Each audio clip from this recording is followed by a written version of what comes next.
This is Talk of the Town, a weekly program featuring community events happening in and around Northeast Michigan, with your host, Nancy Smitham, and the latest news from Alpena Community College with Dr. Olin Joynton. And now, today's Talk of the Town. Good morning and welcome to Talk of the Town. I'm Nancy Smitham. My first guest today is State Representative Peter Patalia. Hi, Pete. Good morning, Nancy. Nice to see warm weather come and the yard's diminished of snow. Now we can go raking. It was a long time coming. Oh, boy. And speaking about weather and environment and things, you were just nominated or appointed to the Great Lakes Legislative Council. That's correct. And Tell me about that. Well, it's a great position. I'm very honored to be appointed to this position. It's good for us here in Michigan. There's only one legislative representative from each Great Lakes state. So there's 9 of us in the United States and 2 provinces in Canada. And we meet periodically, about once a month. If we can't physically meet, we do a webinar. Okay. And we work on different issues pertaining to watersheds on the Great Lakes environment, and what we need to do to protect the Great Lakes. And of course, the big buzzword now is the Asian carp invasion. And we've been working with that for, well, more than just being appointed to the council. For the last 3 years, while I've served in the House, we've been concerned and working on issues to stop it in Chicago, at the Chicago waterways. And we actually have been doing a pretty good job. So things are coming along well with that. But the council also does many other things. You know, we're worried about fish plantings and runoffs from farmers' fields or industrial waste going in the Great Lakes. But one of the challenges right now is in Ontario, they're talking about building a nuclear facility right on the lake shore. So we're kind of on top of that, wanting to see what that actually means, what potential problems can come from that. You know, we all live in a world, but we all share the Great Lakes, and the Great Lakes being the biggest freshwater body in the world, we really have to be concerned about it. And you know, when you read about the Asian carp, you know, they say, well, they found the DNA here, they found the DNA there. There's no way it's going to get past Chicago with the electrodes and all those things. But it really makes me nervous, because if you ever watch anything on Asian carp, holy simoly. Right. And what we need to be nervous about, more so than them actually migrating naturally, is human influence. Yes. What has happened is just last year they arrested somebody here in Michigan that had transported Asian carp from that waterways into southern Michigan to put them in ponds to do pond cleaning. Exactly. And that's what they were first brought over to this country for, is to clean ponds. Well, the problem is if they escape from there, then they invade the Great Lakes. And that's the biggest fear, is the human influence spreading the Asian carp more so than the actual natural migration. There was another gentleman that was arrested crossing the Blue Water Bridge. That was his goal. He had a bunch of fry, which was a small Asian carp. His goal was to release them in southern Lake Ontario, because they would thrive down there, and he thought it would be good for sport fishing and the likes. So we really have to keep our eye on that. But education. Absolutely right. Know what this is going to do. If you disrupt our food chain, and the challenges what Asian carp can do, it really hurts our Great Lakes. And really, our Great Lakes are rebounding so well right now. You know, we've lost our salmon fishery because they did their job. The alewives are down, and so the salmon are down. But our lake trout are up, our steelhead trout are up, our walleye fisheries is becoming well known throughout the state. So we're doing the right things, but we have to keep an eye on it. So being appointed to this caucus has meant a lot to me. Okay, next question, roads. This past winter has devastated roads. What can we do? Roads are a challenge. You know, roads funding in Michigan has been flat since 1997. And 1997 was the last time there's been any increase in the funding source to roads. Now, the number one funding source for roads is tax collected on gas or fuel sales. But it's not based on a dollar amount, it's only based on volume. So if a gallon of gas is $3 a gallon, the state of Michigan gets 19 cents, the federal government gets 19 cents. If gas goes to $4 a gallon, it's still 19 cents and 19 cents. Okay. So it doesn't fluctuate with the actual cost of gas. So there's no way that revenue can go up. Right. It's flat and stagnated. And over the last 10 years, with the bad economy, people drove less. Right. So there was less fuel bought and obviously less money going into the pot to repair the roads. Then on top of that, you throw into the efficiencies in which cars get now. When you see a car commercial or a truck commercial, the first thing they tell you is MPG, Right. What am I getting per miles per gallon? Right. So we're actually using less fuel, which creates another problem. It's a good thing that we're using less, but it's creating another problem of not being able to build that fund up. So we're looking at many different things that we can do here in Michigan. The Republican House Caucus has put together a plan that we're just now digesting. We brought it out last Thursday, so we're still working our way through it, which should generate about another $500 million or $500 million without raising taxes. Great. And that seems to be what people want. They don't want to pay more. They want to see if you can do it with the efficiencies and within the system. So we're reaching into that. And the unfortunate thing is you really need about $1.3 billion to make a good move on our roads right now. This is only getting us partway there, but it is a good first step. And you're right, Nancy, if you drive on the roads, it's a challenge, isn't it? And you know, there was an article in the Alpena News today about bridges. You know, everybody knows the bridges need work, but who's going to pay for it? That's exactly right. Nancy, I held in the 106th district, 3 very well-attended town hall meetings pertaining to roads and road fundings. And they were over 200 people at each meeting.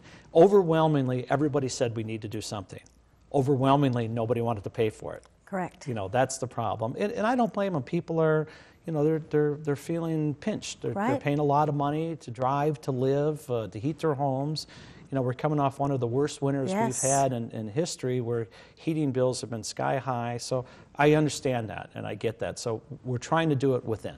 Okay, perfect. We only have about 2 minutes left, unfortunately, but the economy, you know, speaking about jobs, we know the jobs are out there and things are happening. Things are doing very well in Michigan. Now, up in the Alpena and the 106th district, we still have a lot to work on. I think our unemployment rate is somewhere around 10% right now, but statewide, it's just over 7%, which is really good. Yes. I mean, things have come down. The unemployment rate has come down. Jobs are increasing, and the good thing is manufacturing jobs are coming back to Michigan.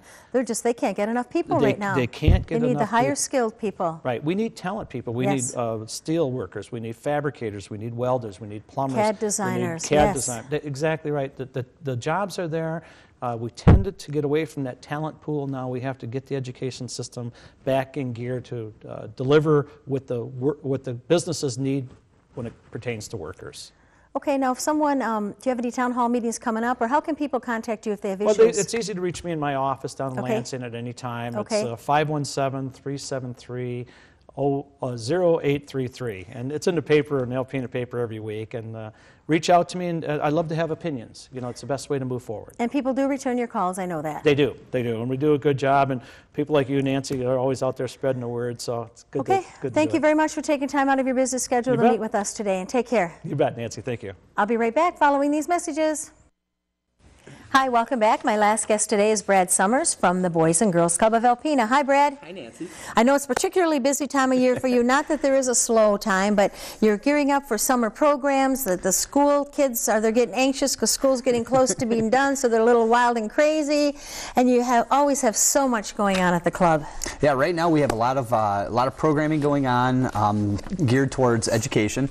And of course, we're trying to get the kids getting into the repertoire of becoming a little more physically active after this long, hellacious winter we had. Yes, you know.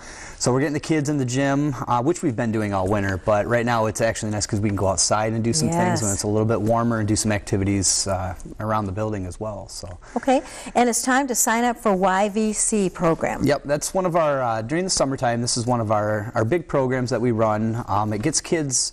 It's a youth volunteer corps program which gets kids engaged in the community. It gives them opportunities to meet with community leaders, meet with businesses and agencies around the area, and of course the biggest thing is making a positive impact on our community. You know, it really shows the kids a way to give back to Alpena, and it really shows a way for the kids to give back to themselves and to give back to their peers. So, you know, it's a reciprocal kind of a program, and it's really important. And when I look at your list, you work with over 30 agencies providing a diverse list of volunteer activities. You know, what a great thing to put on your resume, your college application, plus the networking of all the people you're going to meet while you're meeting with 30 different agencies. Absolutely. You know, and before I took over as the executive director, I was the Youth Volunteer Corps director, and I can't tell you, there's been multiple times where I've had colleges, people, advisors at colleges calling about certain kids you know, because getting into a college is kind of a challenging and Yes. can be a competitive environment. Very much so. You know, when kids were involved with a program like this, it actually put them ahead above some of the other children that were applying for the same colleges or things. Yes. So, you know, it does look good on a college resume, and I can speak for firsthand that yes, it does. Okay. And then at the club, planning summer sessions. Club will open at noon Monday through Friday. Great programs, great staff. And, you know, there's no reason for kids to be sitting at home, sitting on a computer all alone all day when we have all this wonderful facilities, program, and great staff to be there with them and mentoring them and, you know, keeping an eye on them for the summer season. You know, and just to go off on that too a little bit, it's a testament to the staff that we currently have right now. We're seeing a lot of members returning. And we're seeing a lot of new members right now, and our staff that we currently have is very compassionate about what they do. They're very excited to work with the kids every day, and they're excited to provide those educational components to these children. So get your kids in there. $10 as a family for a year. For a year, $10 for an individual and $15 for a family. For okay. family. Yep. Best deal in town. It's absolutely. Plus they get a nutritious snack. They get a meal. Yeah, and they get to socialize with friends and be around caring adults, and I mean, there's so many great positive things to why a kid should join the Boys and Girls Club. I agree, and like I said, if summer coming up, instead of sitting at home on that computer or having those discretionary hours when we know things are happening that shouldn't be, you know, call the club, 3560214. Absolutely. And the way we can keep that wonderful club running and providing all that wonderful staff and all that great programming is the dinner raffle. Yep. It's the most important fundraiser that the Boys and Girls Club does every year. Yep, this is the biggest one we do each year. It's board driven. And we did a little spin on it this year, a little bit different than we've done in the past. We've actually made it themed. We're doing a spring celebration. Yay! Each year we always have a silent auction that goes along with our big raffle. But the silent auction, all the items are going to be geared towards outdoors and Yay. Celebrating outdoors and celebrating spring and the warm weather to come. Things like possibly patio sets, kayaks, things like that. Fun things to do in the outdoors. And then, of course, you know, with the raffle itself, tickets are $100 a piece. And you may say, wow, that sounds like a lot. But you have a chance to win a $3,000 grand prize. And we have 10 different payouts going all the way down to 100. Second place is $1,000. Third place is $750, and all the way down to 100. So Now, is it $100 per person? it's $100 per couple. Couple. That's what I thought. So that's $50. That sounds a lot better. $49.99. $49.99 plus you get drinks and you get fed as well. So And we know it's going to be a wonderful, wonderful dinner too. And I know you have some great auction items coming in. Yep, absolutely. It's fun. It's going to be a lot of fun. I don't want to give away too much right now, but you know, in the time to come on May 9th when the event happens, there'll be a lot of really great things there to bid on for the auction. And of course, you know, the raffle is the feature of the night. That's where we have 180 tickets, and anybody that buys a ticket has a 180 chance to win $3,000 or any of our 10 payouts. So it's a fun night. And it's really exciting when it gets down that people start buying and bargaining and doing things. It's really fun for people to be there and see how that plays out. And I think we have enough time too, Brad. I want to talk a little bit about, you know, you have a really great group of board members all involved in the community. You know, the Boys and Girls Clubs are heart and soul, but you're doing some advisory committee things where you're asking community members to come in, not be on the board, but maybe to pick a committee or help in some way advising the club. You know, as I've taken over as the executive director, I've noticed a lot of people want to step up to help the club. You know, and I know time is definitely a parameter that people have to work around, but you know, with these ad hoc committees or just regular committees that we're setting up, anybody from the community that has any expertise in decorating for an event or raising money or just really any expertise when it comes to fundraising or anything they want to do to help the facility out or things like that at the club. Or a time or a talent, something kind of a talent you do, you can come in and share with the youth. Yep, and then what we do, we just we meet as a group, and then we meet and review to the board. So it's really nice, and we've had a few people, actually we've had multiple people stepping up just to help out and, you know, help us with their event, especially with the upcoming one. I need all the help I can get. Yes, so. well, of course, of course. And, you know, if you don't want the commitment of a monthly board meeting that you have to attend, this would be a great opportunity to work with the youth in our community, help out a really wonderful organization, and you know, share some of those skills, some of those mentoring things, some of those wonderful attributes that you have, share them with the community. You know, and I'm finding so many people in this community have so many wonderful things to share and to help with. And you know, I can't, every time I come on the show, I always say, you know, we live in such a supportive and wonderful community, and I full-heartedly believe that. And the more and more every day that I continue this job, the more and more great people that I'm meeting, and you know, and it's very humbling, and it warms my heart to be part of this community. I always say Alpena gives till it feels good, and they truly do. It does. Well, I want to thank you very much for being here, and I'll look forward to next month when you come back talking about the wonderful success of your dinner dance. And once again, raffle tickets are available. Call you 356-0214. Correct. $100 a couple. The best night, best fun night you'll have. You'll deliver tickets. Anywhere. We'll get them to you any way we can. Thank you so much. Thank you. Please stay tuned for Dr. Olin Jointon following these messages. Good morning, everyone, and welcome back to Talk of the Town. I'm Olin Jointon, president of Alpena Community College. My guests this morning are Bonnie Zoya of the MSU Extension Service and Alcona County Commissioner Kathy Vashunas. Welcome, ladies. Thank you. Nice to have you on the show. And our topic today is going to be an effort to expand broadband service in Alcona County, an event coming up on April 29th that we want to invite people to attend and participate in. However, Bonnie, let's start with you. Lay the foundation for this event in terms of a leadership initiative that provides this kind of opportunity for Alcona residents and also many others, please. Okay.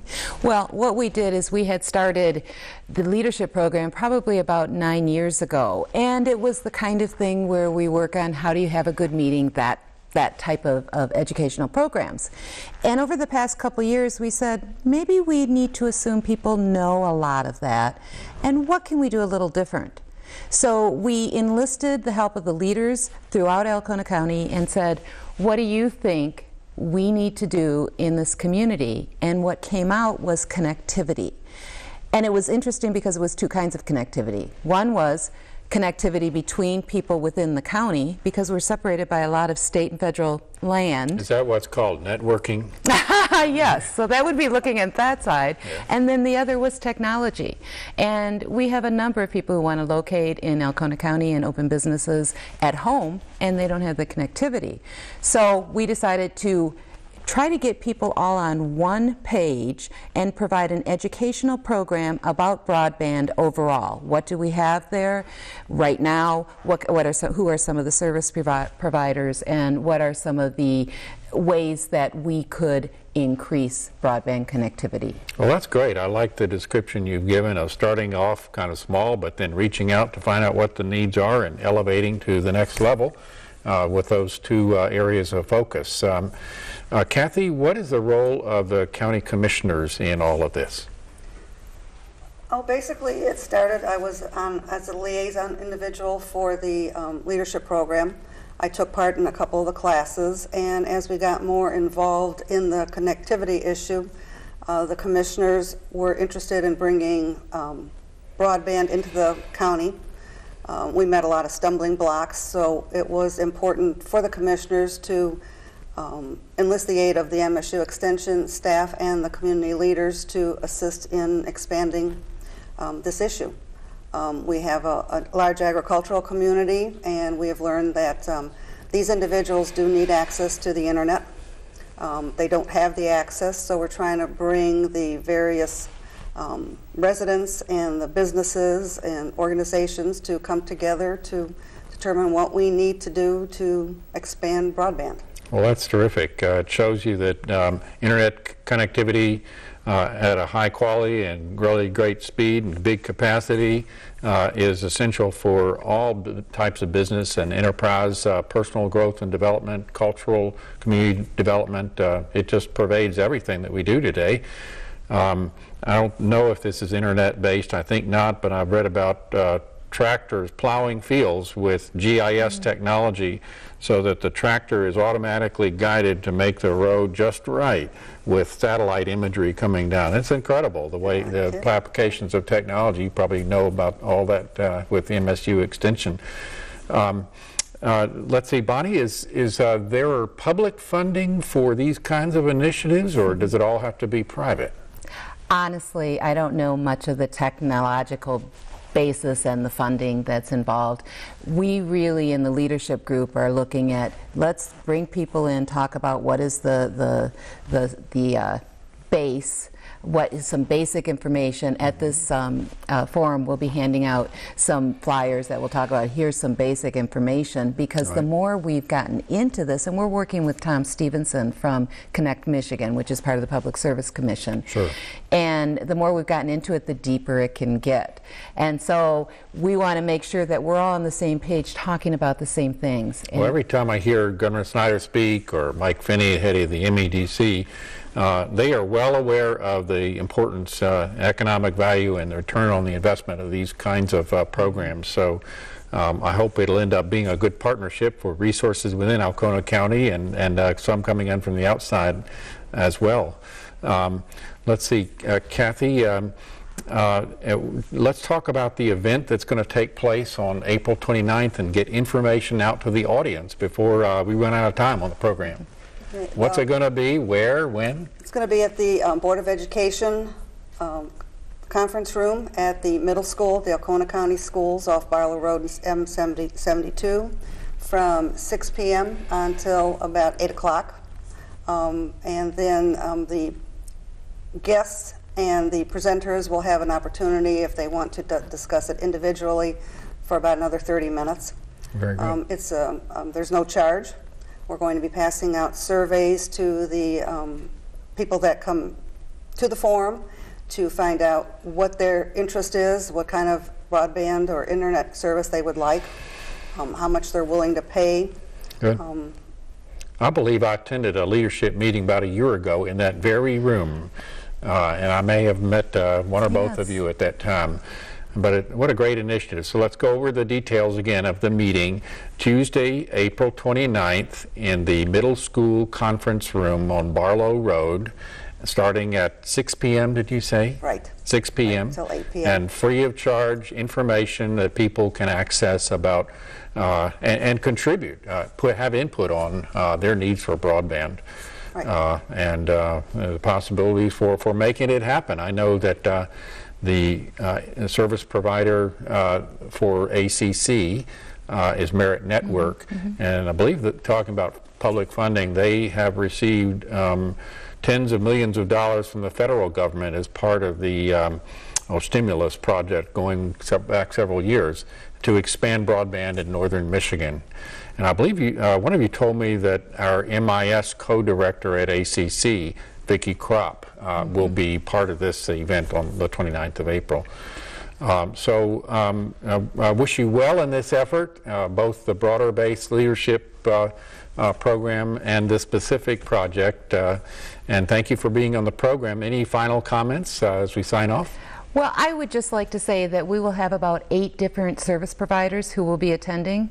And again, people will have an opportunity afterwards to talk to them individually. Very good. Well, thank you both for being in the program. Thank you. Appreciate it. This has been Talk of the Town with Nancy Smitham and Dr. Olin Joynton. For a list of events taking place in Northeast Michigan, visit our website at wbkb11.com and click on Community. This has been a Thunder Bay Broadcasting Corporation production.